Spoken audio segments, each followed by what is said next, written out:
শুভেন্দু অধিকারীর গড় কাঁথিতে রহস্যজনক ট্রলার ডুবি। ঘটনায় নিখোঁজ হয়ে যান 6 জন মৎস্যজীবী, কিন্তু মেলেনি কোস্টগার্ডের সাহায্য। এই ঘটনায় শুভেন্দুর গড়ে উঠল নিন্দার ঝড়। সূত্রের খবর, ভোর 5টা নাগাদ শৈলা 1 নম্বর মৎস্য বন্দর থেকে মাছ ধরার উদ্দেশ্যে সমুদ্রে যায় একটি ট্রলার। মাছ ধরতে যাওয়ার সময় বাড়ির লোকজন ফোনে বারবার যোগাযোগ করতে থাকে। আনুমানিক শেষ যোগাযোগ হয় সকাল 10টা পর্যন্ত, আর তারপর থেকে ওই মৎস্যজীবীদের পরিবার থেকে ফোন করা হলেও ওপার প্রান্ত থেকে মোবাইলে ভেসে আসছে শুধু পরিষেবা সীমার বাইরে। দীর্ঘক্ষণ চেষ্টা করার পর দুপুর 1টা নাগাদ মোবাইল বন্ধ বলেও জানতে পারেন পরিবারের লোকজন। এই খবর ছড়িয়ে পড়তেই শৈলা 1 নম্বর মৎস্য বন্দর থেকে প্রায় 3 থেকে 4টি ট্রলার পাঠানো হয় খোঁজ খবরের জন্য, কিন্তু একটি নির্দিষ্ট জায়গায় দেখতে পান ট্রলার ডুবন্ত অবস্থায় রয়েছে।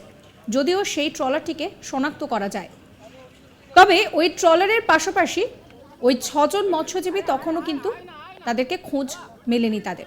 বারবার কোস্টগার্ডকে বলেও কোনো লাভ হয়নি। সারা রাত পেরিয়ে গেলেও তারা সাহায্য না করায় অবশেষে মৎস্যজীবীদের তৎপরতায় উদ্ধার হন ওই 6 জন মৎস্যজীবী।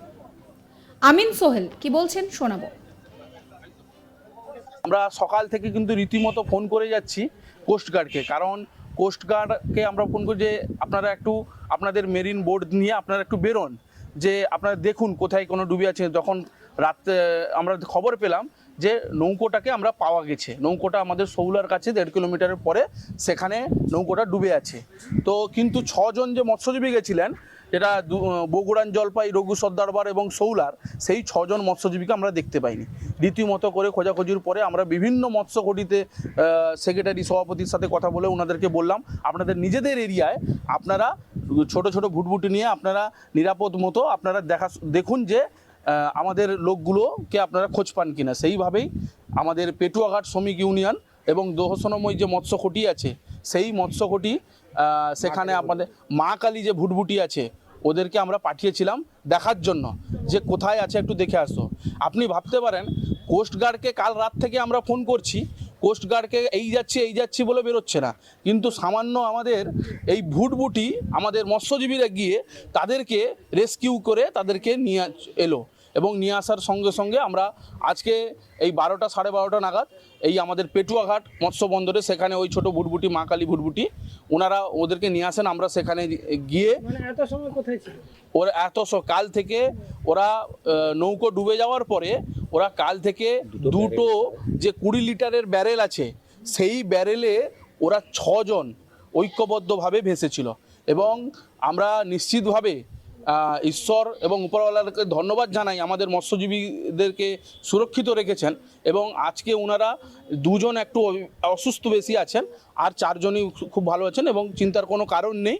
6 জনকেই আমরা সেখানে আমরা সবাই থেকে আমরা গাড়ি করে সেখান থেকে নিয়ে এসে দারুয়া হসপিটালে এখন আছি। দারুয়া হসপিটালে ভর্তি করা হয়েছে, চিকিৎসাধীন আছেন ওনারা। প্রাইমারি ট্রিটমেন্ট করে সম্ভবত 4 জনকে ছেড়ে দেওয়া হবে বা 2 জনের উপর ট্রিটমেন্ট করা হবে, চিন্তার কোনো কারণ নেই। কিন্তু এই যে কোস্টগার্ডের যে গাফিলতি, এই মৎস্যজীবীরা ওনারা আসেন ট্রেনিং করতে, বারে ট্রেনিং বললেন যে মৎস্যজীবীদের সাথে থাকবেন, পাশে থাকবেন, ওনারা ট্রেনিং করতে আসবেন, শুধু ছবি তুলে নেবেন, মৎস্যজীবীদের সাথে চলে যাবেন। কিন্তু আজকে মৎস্যজীবীরা কাল থেকে এই জলে ভেসে আছে, নৌকো ডুবে গেছে, ওনাদের ভূমিকা খুবই, মানে আমি একজন মৎস্যজীবী নেতৃত্ব হিসেবে, মৎস্যজীবী বাড়ির ছেলে হিসেবে খুবই নিন্দনীয়। আজকে ওই কনস্টিটিউটিভ এলাকায় যেখানে মৎস্যজীবীরা আজকে ছিল, সেটা আমার পঞ্চায়েত সমিতি এলাকা। নিশ্চিতভাবে আমরা দীর্ঘবার ফোন করেছি, কোনোভাবেই করেনি। আমরা নিশ্চিতভাবে ধন্যবাদ জানাই আমাদের মেরিন যে প্রশাসন আছে আমাদের, ওনাকে মৎস্য দপ্তরকে ধন্যবাদ, খোঁজখবর করেছেন, আমাদের পুলিশ প্রশাসন খোঁজখবর করেছেন, ডিএম সাহেব, সভাধিপতি, এনাদেরকেও আমরা ধন্যবাদ জানাই। কোস্টগার্ড যদি তৎপরতা কাল থেকে হতো, তাহলে কিন্তু আমরা কাল রাত্রেই কিন্তু এই মানুষগুলোকে আমরা তুলে দিতে পারতাম। কিন্তু কোস্টগার্ডের গাফিলতির জন্য মানুষগুলো আজকে এই অসুস্থ হয়ে পড়েছে, মানুষগুলো আজকে এত কষ্ট পেয়েছে এবং সারা রাত তাদেরকে জলে ভেসে থাকতে হয়েছে। এই নিয়ে আমার কালিক চন্দন সেনাপতির একটা রিপোর্ট দেখাবো। গত মঙ্গলবার ভোর 4টে নাগাদ কাঁথির শৌল মৎস্য বন্দর থেকে WBCN 3786 এই নম্বরের একটি মাছ ধরা ট্রলার নিয়ে 6 জন মৎস্যজীবী তারা দীঘার মাঝ সমুদ্রে পাড়ি দিয়েছিল মাছ ধরার উদ্দেশ্যে। কিন্তু যেটা পরিবার সূত্রে খবর, যে মঙ্গলবারই সকাল 10টার পর থেকে তাদের সাথে আর কোনোভাবেই ফোনে যোগাযোগ করা যাচ্ছে না।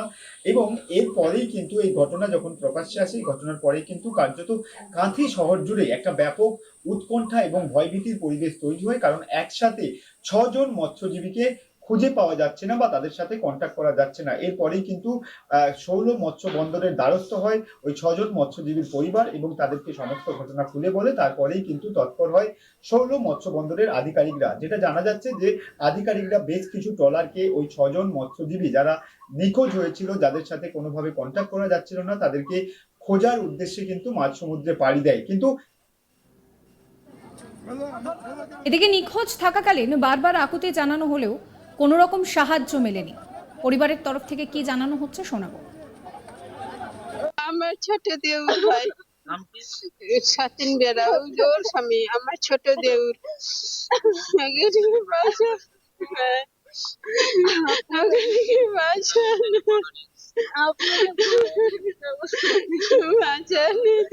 আমার স্বামী গেছিল, আমার স্বামী গেছিল বাড়ি থেকে 3টা নাগাদ বেরিয়েছে, ভোর 3টা নাগাদ। সকালে ফোন করছিলাম 5টার দিকে, ফোন তুলে রিং হয়েছিল, ফোন তুলেনি। 8টার দিকে লক ছিল না, এমনি বলছে পরিসীমার বাইরে। আবার 1:30টার দিকে ফোন করেছি, সেই পরিসীমার বাইরে। আবার 2:45-এ যখন ফোন করি, ফোন সুইচ অফ, তুলেনি ফোন। আর কি করবো, তখন থেকে ঘুরে চলছে, তোমরা একটা ব্যবস্থা করো। আর কি ইতিমধ্যে নিখোঁজের স্ত্রী কি বলছেন শোনাবো।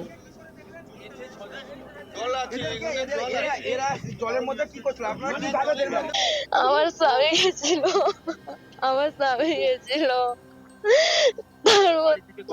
বাড়ি থেকে 3টা নাগাদ বেরিয়েছে, ভোর 3টা নাগাদ। সকালে ফোন করছিলাম 5টা। কি বলেছিলেন মৎস্যজীবী সংগঠনের সদস্য শুনবো। এরকম ঘটনা ঘটার পরে আমরা এসছিলাম, আমি ব্যক্তিগতভাবে এসছিলাম, আমি সহ আমরা কয়েকজন সাংগঠনিকভাবে এডিএফ সাহেবকে সর্বপ্রথম জানাই। উনি আমাদের যথেষ্টভাবে সহায়তা করেছে, নেভিকে জানাই, কোস্টাল থানাকে জানাই, সমস্ত জায়গায় জানি। স্থানীয় কি বলছেন শোনাবো। 6জন ওই ভুটভুটিতে ছিল, এখনো পর্যন্ত খোঁজ মেলেনি। আমি মাননীয় মুখ্যমন্ত্রী এবং আমাদের মৎস্য দপ্তর এবং সব আধিকারিকদের কাছে আমার বিনীত অনুরোধ, আপনারা অতি সত্বর হেলিকপ্টার বা যাবতীয় যা যা করার দরকার অতি সত্বর করে যেসব মৎস্যজীবীরা এখনো নিখোঁজ আছে তাদেরকে উদ্ধারের ব্যবস্থা করার জন্য আমি আবেদন রাখছি। একটা পরিবারে তার মানে সম্বন্ধী এবং তার আত্মীয় মানে 2জন আছে, মেয়ে জামাই এবং তার সম্বন্ধী 2জন। সাবস্ক্রাইব করবেন চ্যানেলটি।